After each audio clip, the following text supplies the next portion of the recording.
gang, it is Wednesday. It's hump day. And you know what that means? That means it is time for Hump Day Happy Hour with Dennis in the Know. This is your backstage pass for current trends, politics, and education in the dental world. It is live. And as always, it's over a cocktail. Tonight, I'm drinking a little J Chardonnay. Not a huge Chardonnay fan, but just was feeling that tonight. Jay makes some great wines, so that's what I was feeling. But anyway, you know how this all works. My co-hosts are this guy, Dr. Chad Duplantis, and that gal, Dr. Jennifer Bell. We are all practicing dentists. We are all business owners, and we are all educators. Our job is to bring all of you in the know.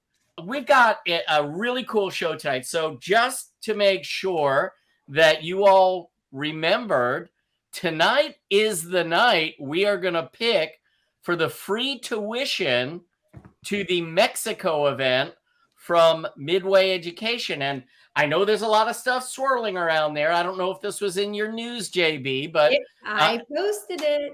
Yeah, I saw where you posted it. I didn't know if you were going to include it in your news. For all of you out there who do not know, Midway Dental Supply was acquired by Henry Schein this past week, and it is a smooth transition. The Mexico event is still going on as planned. Lots of great things planned for all those people that are coming on from Midway Dental Supply. And so we're looking forward to it. It's going to be a lot of fun. And tonight, we are going to be drawing for the free tuition. So hang in there. We're going to do that at the end of the show. We also have one of the nicest people in dentistry. I mean, honestly, I'm in a little bromance with this guy right now. How could you not be? You know, Abdi is just, the guy's got a heart of gold. He gives way more than he gets from dentistry. And he's the host of the LA Dental Symposium that's going to go on this November.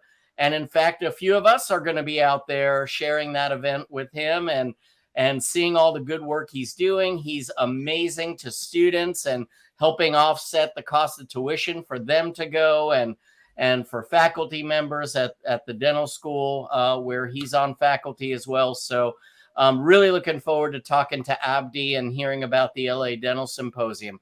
But in the meanwhile, I think it is time to do some news. So JB, would you do us the honors? It would be my honor. As Jeff already mentioned, the big hullabaloo and dinks this week was the sale or acquisition of Midway Dental Supply Company with Henry Schein. Looks like it'll be a fairly smooth transition. I know there's been some chatter. Always with any change, there's concern about how that will affect customers and clients, but I have great confidence in those who are currently running the company that it will hopefully be a nice and smooth transition. But it's always interesting to watch as large conglomerates like Henry Schein are starting to acquire smaller supply companies. And I couldn't help but question a little bit about what the strategic move is. The business part of my brain is always wondering, what's the play here? What do they see in the marketplace as far as the dental community is concerned that we can't see yet? We don't have quite that vision. And so I've been stewing on lots of different ideas as to why Schein might have made this particular move. I hope it's to advance the educational outreach that Midway has really perfected over the last couple of years, as well as to continue to create that high touch point dental supply company, and maybe learn some things from these companies that they're acquiring. So, you know, time will tell as to what the long-term play is, but I can't help but be curious about the strategic maneuverings of these larger icebergs that are sort of in our community. This week, I also learned something new, and I wanted to share.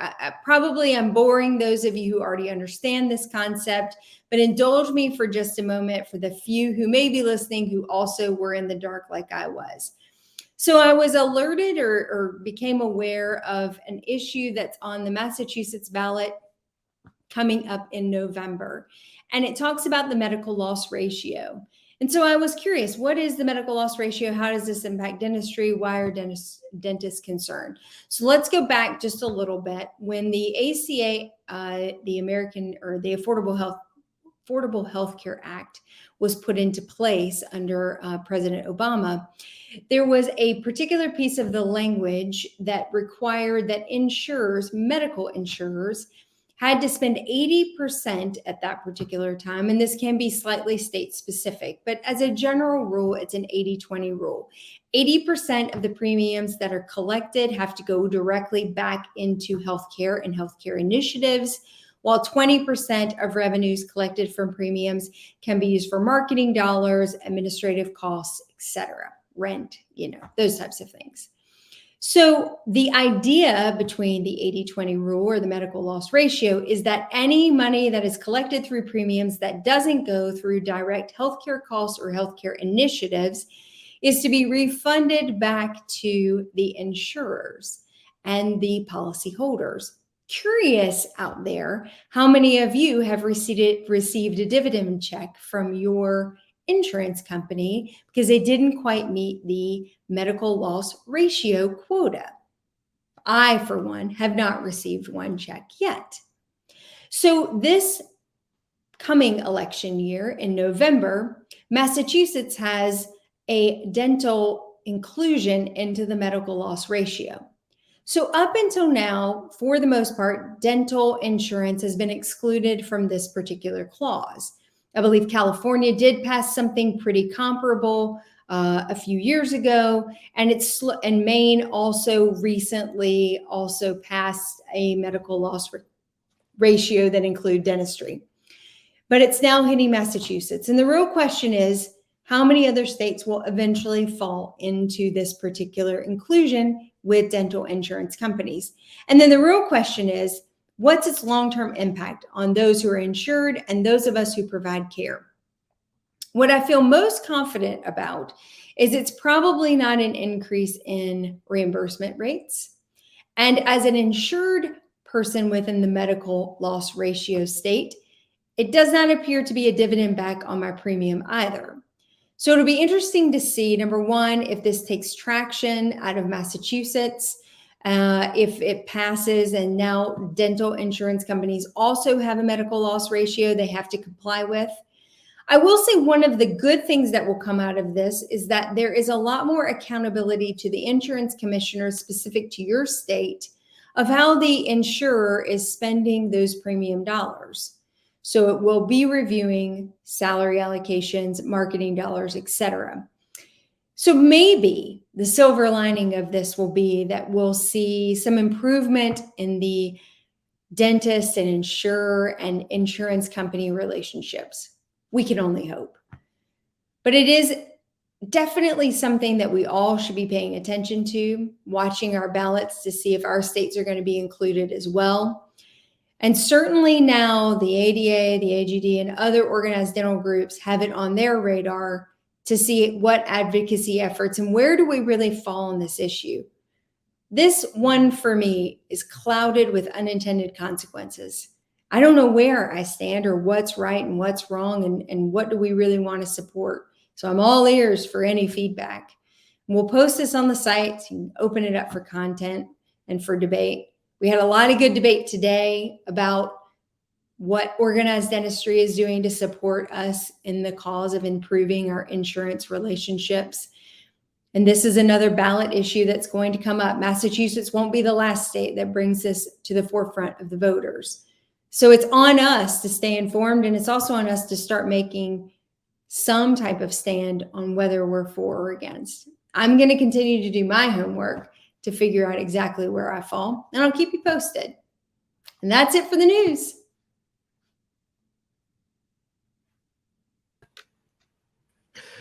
It's just so amazing to watch you do the news. It really is. Really? You're just so deliberate in your delivery, and it's always just so heartwarming. Oh, thanks. Where do y'all stand on this? Great story, compelling and rich. You I missed have a few people I study. you missed one of the biggest pieces of the news. That letter I got from Aetna today telling us to minimize radiographs.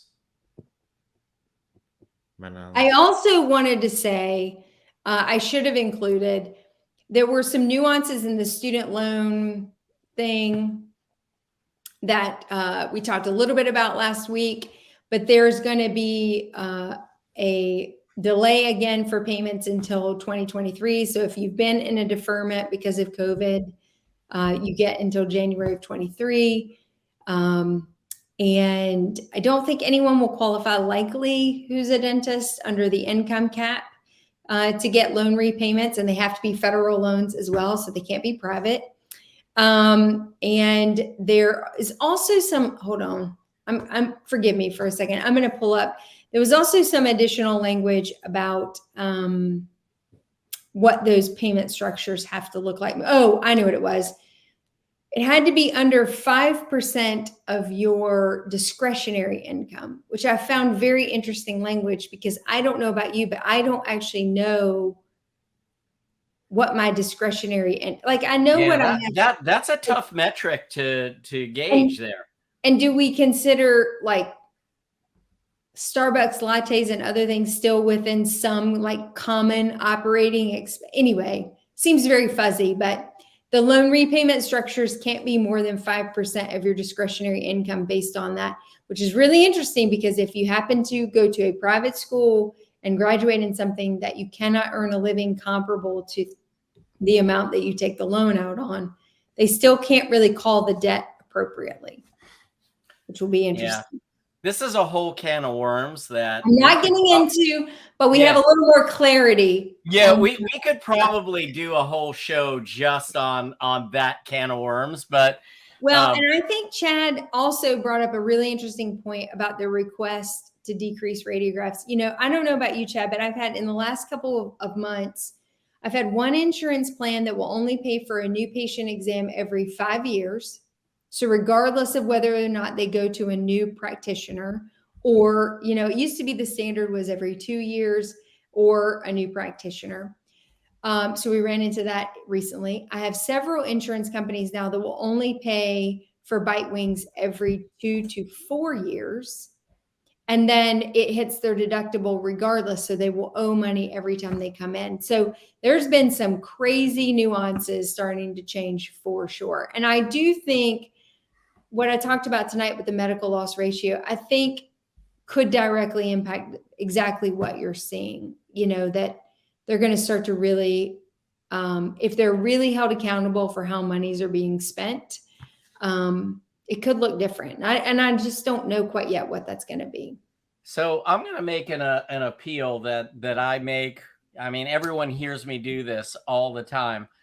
One of the greatest eye openers for me in all of dentistry was the time that I got to spend in the legislative arm of the Academy of General Dentistry, and just understanding how that worked and how much influence we can actually have. But you've got to join, you've got to be involved. And, you know, for me, some people want to go the ADA route, some people go the AGD, some people do both. Great. Do whatever interests you, but get involved, because you can have so much more of an impact than you would ever believe. I mean, we had the ears of, you know, legislators in Washington when we went up there, and you know, whether they were just giving us lip service or not, it was nice to have real conversations and be heard. And I think it really does make a huge impact, especially, you know, when they see really driven people and caring people in our profession want to take the lead and want to do good for our patients. You know, especially when it's not just about reimbursement, when it's about patient care and patient-centered care. So I'm making that appeal again. One of our members, Arlene, who I highlighted a few weeks ago, who was in AGD Impact, really highlighted the fact that during COVID, AGD leadership was meeting we were almost meeting weekly at that time, and we were being invited at the table for a lot of the big discussions that were happening.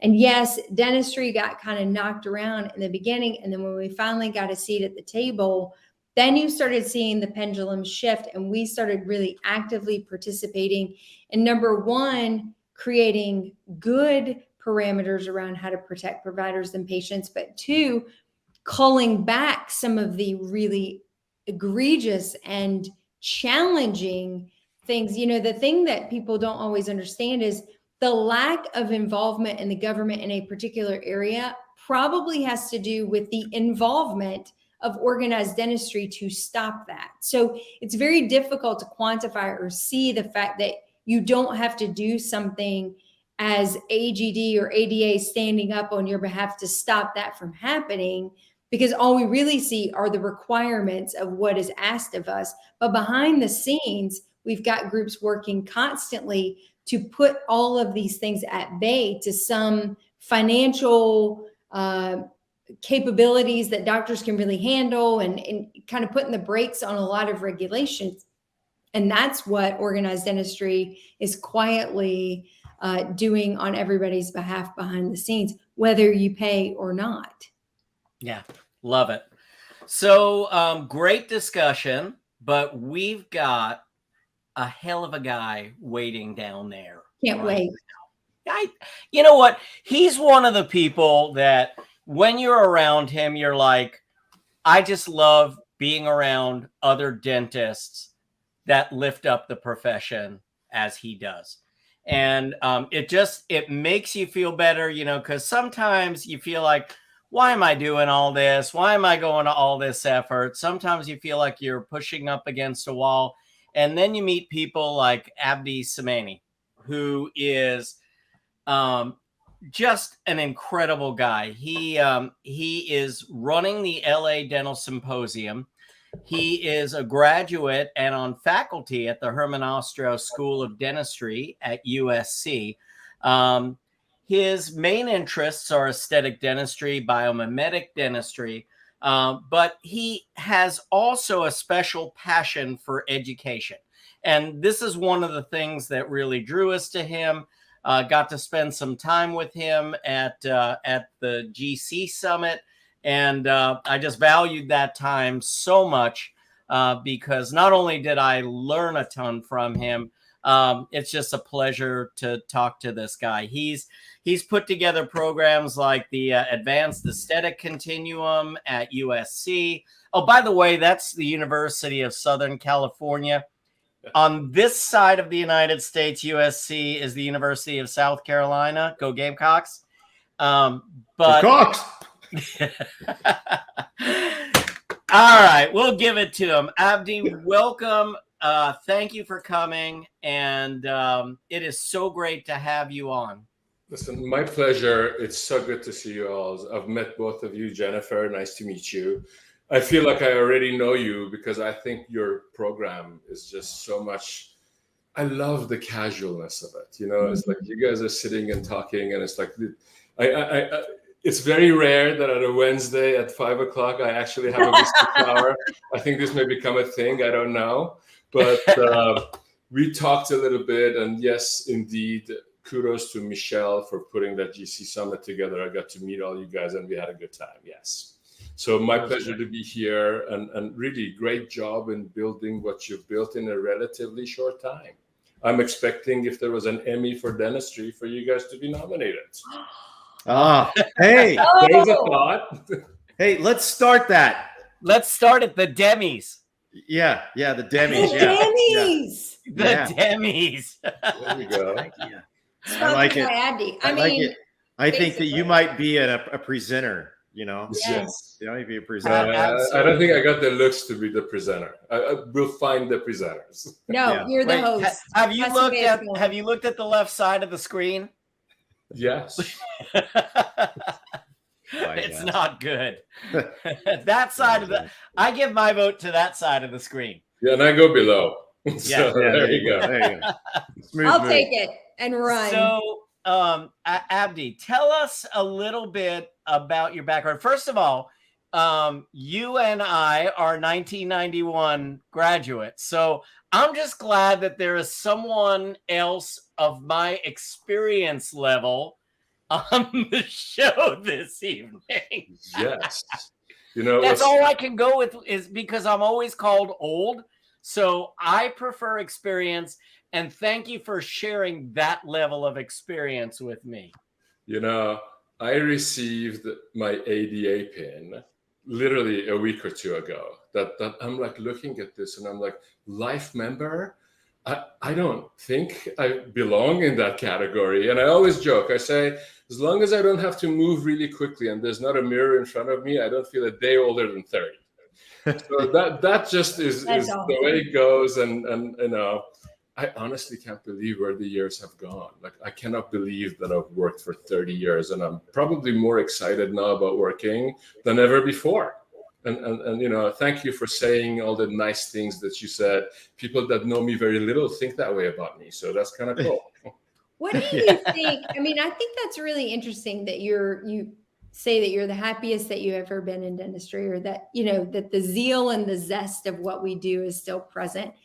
Can you attribute that to a pivotal moment? Can you attribute it to a direction that you took your career or your passions that kind of put you in this place to feel the way you feel? Yes. So part of it is luck. Part of it is timing. Always. Yeah. Most of it is who was around me. And I ended up associating with a guy called Alvin Rosenblum. He's kind of like my dental father. He was my ethics professor. And when he hired me as an associate, I was supposed to be there for 2 days. And he really told me that I'm not allowed to work on his patients on things that I don't know how to do well. And he gave me the opportunity to take CE. He never told me you got to do this in the next amount of time. And I kind of learned what I don't like to do. Mm-hmm. And I was lucky enough that I didn't have to do what I didn't like to do. In a way, I kind of got to focus on what I liked. And I'm lucky that I live in Los Angeles, and there's a lot of good people that do other things. And he had a network of specialists. So early on, we worked in a very interdisciplinary way. And being around those things kind of led me. I know you guys had that whole discussion, Coys or Spear or Dawson. I haven't done Coys formally, but I've done the other two. They made all the difference. They made all the difference in me understanding that any complex case is a subparts. And then I kind of learned it. And I remember vividly, I took a Frank Spear course, I think it was 1999, something like that. And I come to the office and we weren't doing all that well. And I said, you know, guys, we're going to start separating our lab fees, and I'm going to buy a camera and a slide projector. I'm going to do what Frank teaches to do. I'm going to take pictures of people. I'm going to spend time, examine them, and show them what I have seen, which is why they should do it. And it just automatically became that people agreed to do more because they trusted what I'm saying by seeing it. So photography is number one. More than that, when you take photographs of things, right? A patient comes back and you look at those photographs of what you've done and what's become of it. And you realize a lot of the stuff that we thought is great things to do, some of it is not working so well. Some of it is working really well. And then experience means a lot only if you look back and say, what am I going to do differently? If you keep doing the same thing and you just have done it for a long time, then really it doesn't go anywhere. So I'm lucky in that way. And like, you know, I don't want to take all the time, but there's some pivotal people rather than pivotal moments that makes you see something and you're like, I'm going to do that. And then you become unrelenting. And slowly, it's a question of time, right? You have 8 hours, 10 hours that you practice. I was actually talking to some young dentist that was following me yesterday, this young lady who is not very happy where she is. And in our interview, sort of, I said, define your favorite schedule for me. And she couldn't really do it. And the first thing you got to figure out is, what's your ideal schedule? Do you want to start with an exam? You want to do a prep? You want to do a quadrant? You know, I am kind of known as aesthetics, but to me, there is no aesthetics. I mean, everything we all do has an aesthetic component, right? If I had to go back and sort of count the number of people that affected me, would be Alvin Rosenblum would be the first one. Then there's another guy who actually will be speaking at the symposium, who's worked for 40 years, and his name is Oded Bahad, and he used to be the chair of perio at USC, and he's like the guy that Nobel Biocare goes to do the tests and all the studies and etc. And when I sort of see him and what he taught me and what I see him do, what he does today, he completely puts implants in a different perspective. Nobody talks about the facial changes that we see in a person.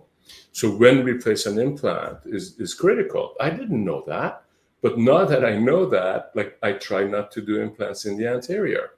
And then you meet a guy like Pascal, right? Who's just, I don't know if you've ever taken a class with him. Different level. Different level, because he kind of took it to, let's really study a tooth. And if our goal is to protect and preserve this, we should know what that is. And I learned the most, not in dental school, but I don't know, like 15 years later when I was working alongside him. And if I didn't volunteer, I've never gotten paid in the dental school for teaching. It's always been voluntary, but everything that I've done there has taught me something. And the discussions and all the different things. And it rarely is about materials. When you talk to more seasoned people, it rarely is about what material did you use, what bonding agent was it. It's like, what did you do? What is your plan? What was the sequence? And thinking that way requires more time with the patients. And I think where we are losing in dentistry is the moment you sign up with some of these plans, and I used to be part of a lot of plans, most of your time gets spent in having to do procedures faster. And I'm sorry, but dentistry is a skill that there is a certain level that if you go beyond that, you're giving up things, especially once you bring adhesive dentistry into the No mix. question. So that puts the profession sort of at jeopardy. And what you mentioned, I'm like so into students because they're a blank hard drive. They're like everything you tell them, they're not there to say it doesn't work, it's not practical. You know, they want to do it. And if they follow it, then they get the results. And I think you guys saw me showcase. Actually, I presented with a guy on purpose who just graduated, like literally that was 1 year out of school. And these guys kind of saw what he showed.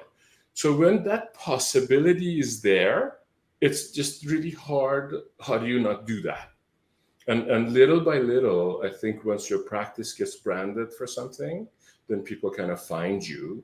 And it just been the reason I'm excited. And today I'm not excited because like, oh, wow, my margin was so perfect.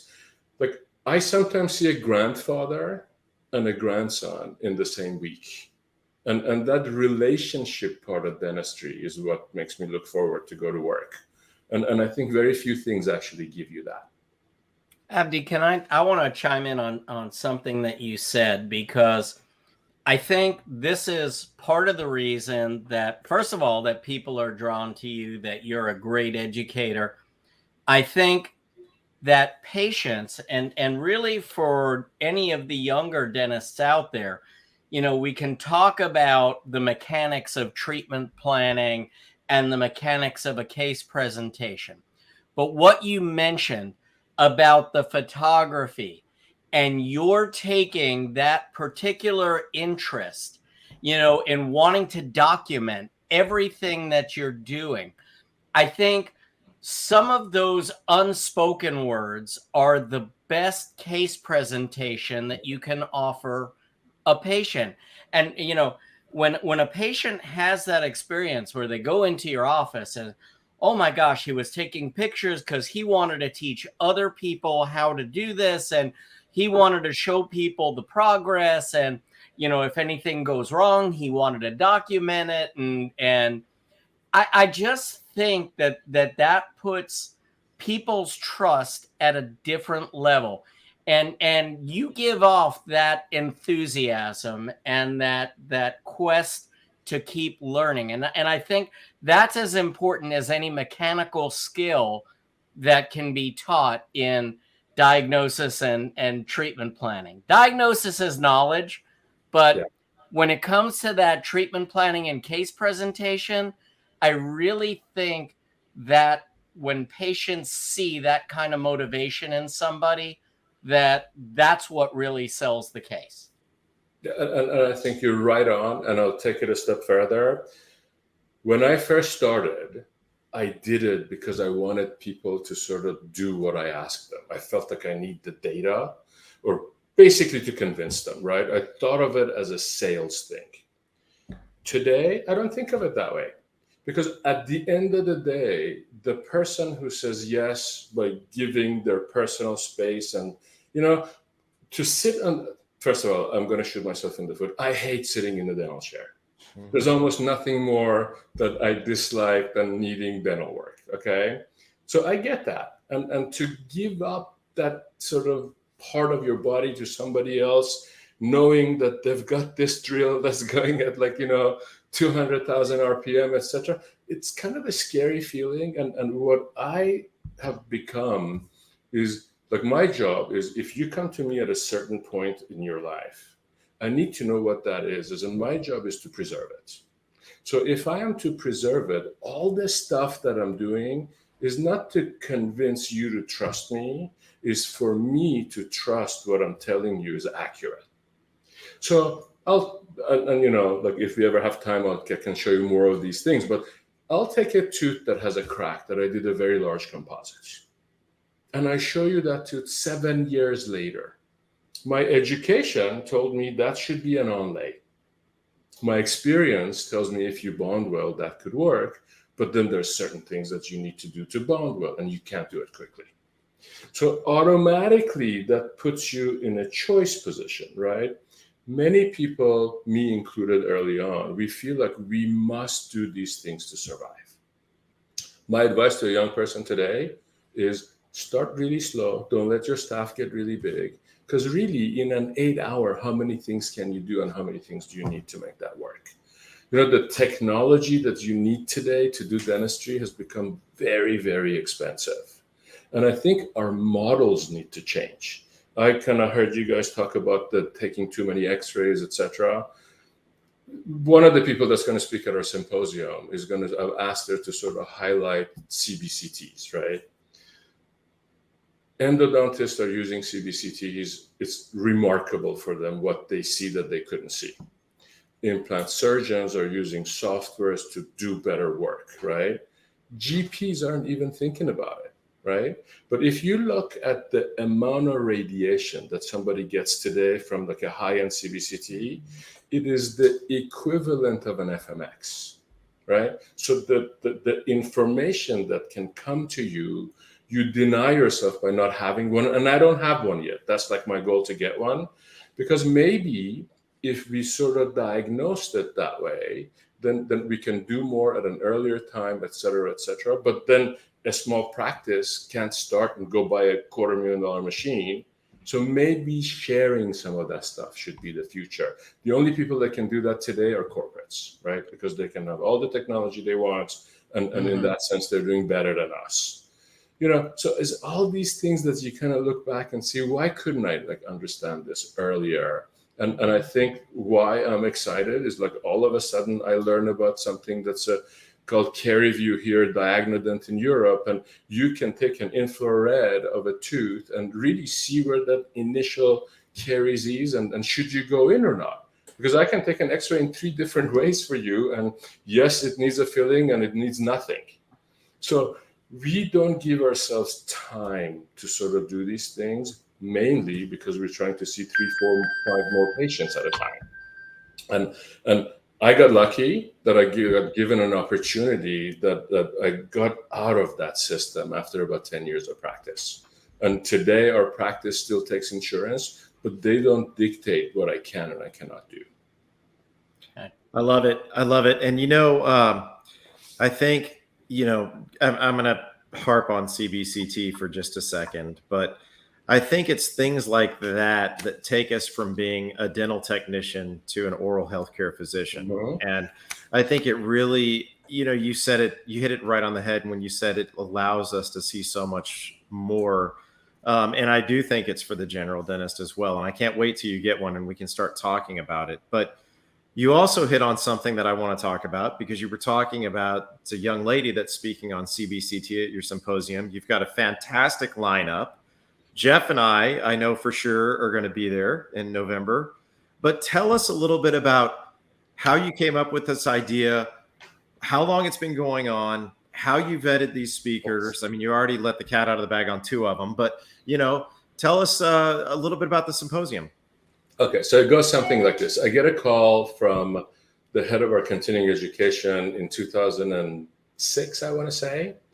And we used to have a very robust perio symposium, and it would be 2 days. And he calls me and he says, Abdi, how do you feel about sort of trying to put a restorative symposium?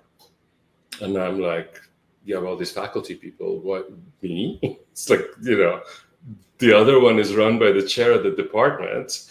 And like, how come me? And he's like, well, you're into the restorative stuff. And if you're interested, we would like you to take it over and sort of start something. It started with a meeting that had 80 people.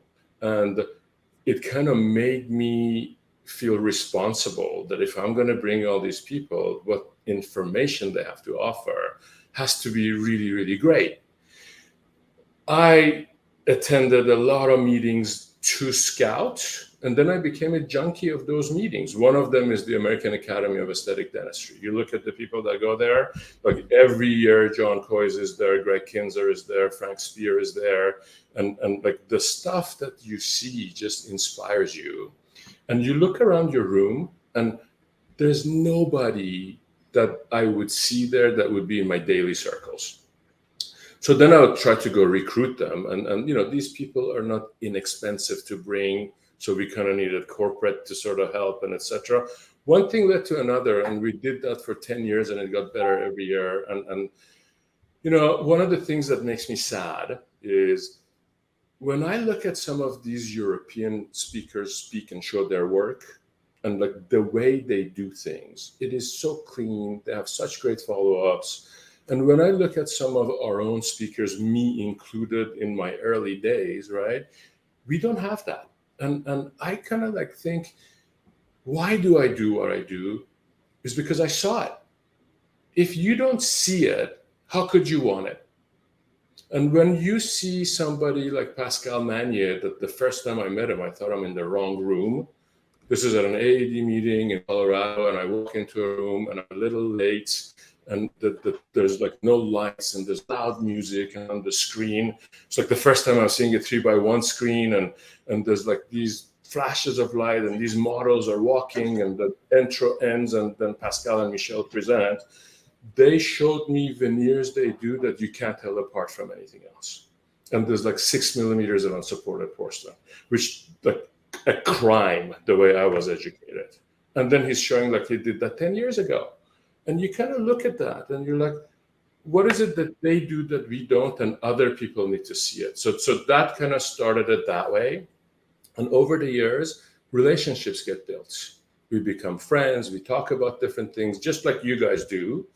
And in 2018, I get a call from our dean, and for all the right reasons, they kind of decided that they're going to stop CE the way it was at USC. And there's a lot of rumors about why. The reality is when you do those CEs, you take the lecture halls from the students. And our dean is very committed to not reduce resources to the students. We have 177 students. If every Friday you're going to take one of their lecture halls, they have one less lecture hall to use. So they decided that they're going to sort of redesign theirs and do it a little differently. And I had invited all these people. So I wasn't about to call them and say, I'm sorry, 3 months before I'm canceling.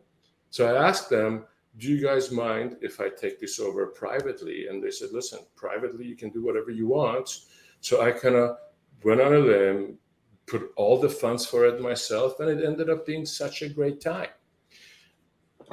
The next year, everything was set up, COVID hit. So 2019, the hotel has my deposit, all these speakers are sort of ready, nothing happens. 2020, 2019, we did it. 2020, nothing happens. 2021, nothing happens. And 2022, we're bringing it back. And I went to all my speakers, and they're all gracious, and they all accepted. And like I look at our panel, we have 5 of the 10 that are coming from a different area. And, Greece and Spain and Malaysia and Brazil. And like the guy coming from Brazil, he's like, I don't think he's even 35 years old. So I think it's amazing for people to sort of see with the attitude of, look what can be done, than to automatically assume, I can't do this. The reason one can't is the environment. The environment you choose is the environment you work in. I'm not saying it's easy. You probably will not make as much money initially, etc. But slowly, if you see it and you like it, you gravitate. So that's how the speakers sort of get picked up. And I'm very happy to say, for example, one of our speakers, Tessier, he is a prosthodontist who's a lab sort of researcher. And the kinds of stuff that he does is very relevant to everyday clinical practice. That's like on one spectrum. On another spectrum, you're going to get a guy who's like our keynote, Javier Tapia, who is like, you guys will see, you will have a different understanding of what a tooth is like, what dentin is like, what enamel is like, and it'll make you better, do better composites, do better everything. It's not available. So for me to sort of expose it is what the drive was. Now it's just through friendship. Like my partner in this now is Merdad, who you met. And if you look at our website, for example, or if you look at the videos that come out of it, you're going to think like I went and hired some Hollywood guy. I didn't. These are all produced by Merdad Razagi, who really is just a recent graduate who's a dentist who loves doing it. So you got to find these people, and it lifts everything.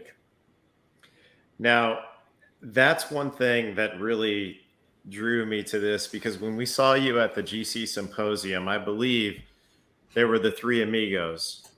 It was you and Merdad and Matt, correct? Yes. Mm-hmm. And you 3, I mean, the talent at that symposium was amazing, but you 3 really just are amazing. And I know that you all are to some extent involved in this. I know you and Merdad are, and I'm very excited and honored to be there. I'm really looking forward to it in November. And I have looked at the website, and I have seen what you all are doing, and it's going to be an incredible event. Where is it going to be? It's at a place called the Biltmore, which is a hotel in downtown. And it's always kind of been there for the past 10 years. And the room is just a really nice room because it has really high ceilings. And it just is a good feeling within that space. Now, do they have a bar at this hotel? Are you kidding? And now that it's not a USC thing, you can actually drink during or after. I'm teasing. What was it, Jeff? An $80,000 bar tab? Yeah. Do they validate? That's what I need to know. Do they validate parking? You know you're talking about Los Angeles, right? Yeah. In Los Angeles, there is a validation is not in the vocabulary. Yeah, you park, you pay. Yeah, my advice is be a millennial. Take an Uber. You'll save money. There you go. Yeah. Well, we will be there. I will post the link again tomorrow, and I hope that we can get some attendees there. What's attendance looking like so far? For how far we are, it's actually looking pretty good. We have about 100 people signed up.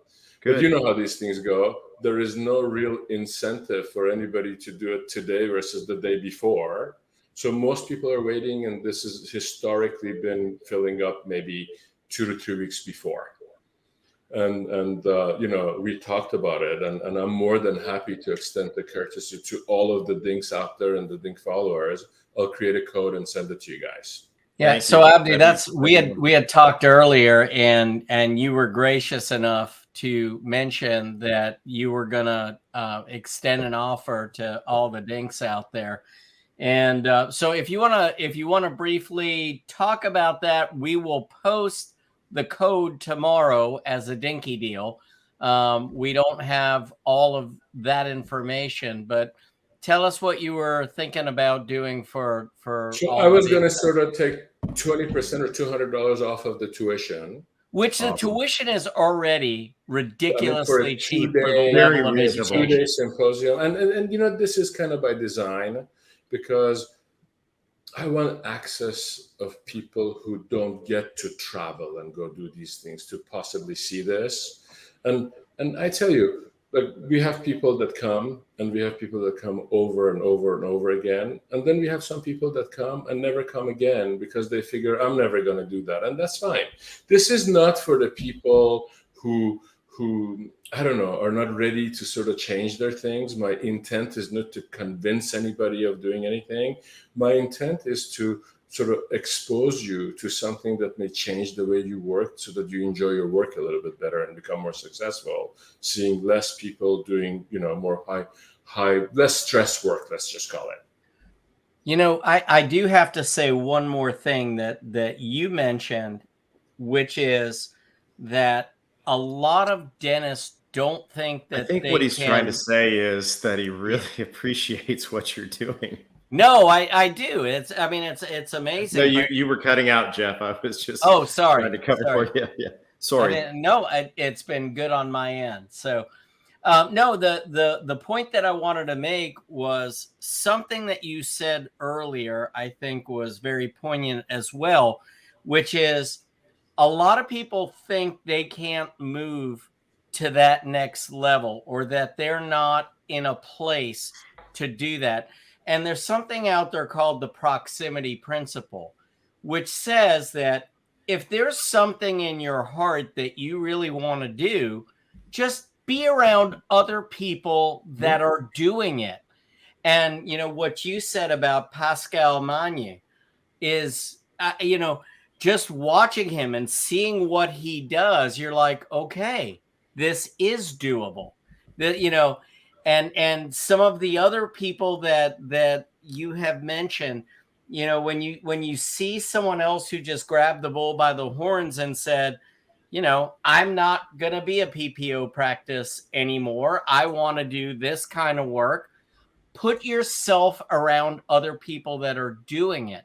And that's not something that you can do at an online webinar. That's something that you have to do live. You have to be around the people that are doing it. You have to be willing to go to the bar and have a drink and ask the question. And we all want to talk about it. And none of us are trying to hide any secrets. I think we just have to be in person and surround ourselves with other people who really have a passion for what we do. 100%. You know, I know that you guys quote John Coy's a lot, and I'm a big fan. And he quotes Michelangelo that do the best you can until you know better, then do better. This is so that you know better. And then until you know better, like he says, you can't do better. So you can't expect somebody to do something they've never seen. But if you see something and you're like, wow, I'd like to do that, then slowly, and you don't have to give up all your PPOs and all that kind of stuff, because that's not practical. But maybe you'll take one part of one thing for a friend, for a staff person, and you'll experience the experience of doing it, and the result that you get, and the fun that you may have doing it at a time that you're not so pressed that you got to see so many people. Then slowly your day becomes like that, one step at a time. Great stuff. I love it. Well, Abdi, we have a tuition that we have to give away. I want to say thank you again. You were so gracious to come on tonight. We are so looking forward to being out there with you in November. Dinks, come be with us. Hang out. Proximity principle. Okay. Be around us. Let's drink and talk.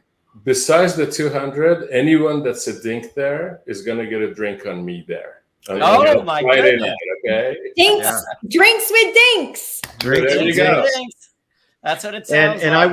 I will say this. This is not about the symposium, but I want to say that Abdi will not be speaking at the symposium, but if anybody has the opportunity to see this guy speak, do not miss out. It is like, as soon as he starts talking, you will be mesmerized. His material is excellent. His delivery is impeccable. It is amazing to watch you speak. You're my hero, buddy. So it's a good thing I'm dark because I'm blushing so badly right now between this and thank you. Really appreciate the opportunity, and I'll continue watching you guys. I actually really enjoy your show. Thanks so much for being here. Abdi. It was great seeing you. It's an honor, buddy. I will see you in November. You got it. Take care. Be good, buddy. Bye-bye. What a great guest. Just a class act. It is a class act. Hey, you have it figured out? Do what? So Chad has actually downloaded a randomizer. Yes. Randomizer. Yes, the wheel has spun, and we entered all of the names that were interested in our Mexico video, and I say that like that because it is MECXICO, and we do have one lucky winner. Could I get a drum roll, please? Now, in Christmas Vacation, JB, you were supposed to belch right now. What? Jeff knows what I'm talking about. Anyhow, the lucky winner of our Mexico a new car is Catherine Christian. Tiger. You know who that is? No. Oh, you got all excited, but anyways, congrats. I'm happy for her. I'm happy for her too. Yes. She's going to be having drinks with Dinks. I am. That's how it goes in Mexico. Yeah. Yes. And, I have a feeling there might be a few more things coming up down the pike. But anyways, we have a great opportunity for Mexico for our guests, our members, a discount. We have a great discount coming tomorrow for the LA Dental Symposium. Don't miss out. This group really is about education, bringing dentists together, and actually bridging the gap between the dentists and the manufacturers. And I really look forward to what we have. If you just stick with Dinks, you can get all of your education at a significantly reduced price just by hanging out. Just by hanging out with us. Hanging out and also learning something along the way, free while you're here tonight, and you get honestly, is there a better deal in dentistry? Find me one. That's right. And it's the F word. Free. With our guest, Catherine Christian, winning tonight, I so wish that it would be legal for us to play a little Sister Christian right now. Wouldn't that be a great way for us to end the show? Yeah, but we get kicked off for violating. That's right. Well, yeah. Catherine Christian, I will say that the time has come. And you know that you're the only one that can say this show must end. All right. Close us out, John Boy. I would like to thank everybody for being here tonight. I would like to thank our wonderful guest, Abdi. What a great educator. What a great friend. So honored to have had him on our show. It's always an honor to be here with these two and all of you. Thank you, JB, for the news. Thank you, Jeff, for the love and the intros. And thanks to all of you for being here and hopefully being in the know. Have a great evening. And that wraps up another podcast for Dentists in the Know. On behalf of Dr. Jennifer Bell, Dr. Chad Duplantis, and myself, remember that we've got a great profession, so let's make it a great day, Dinks.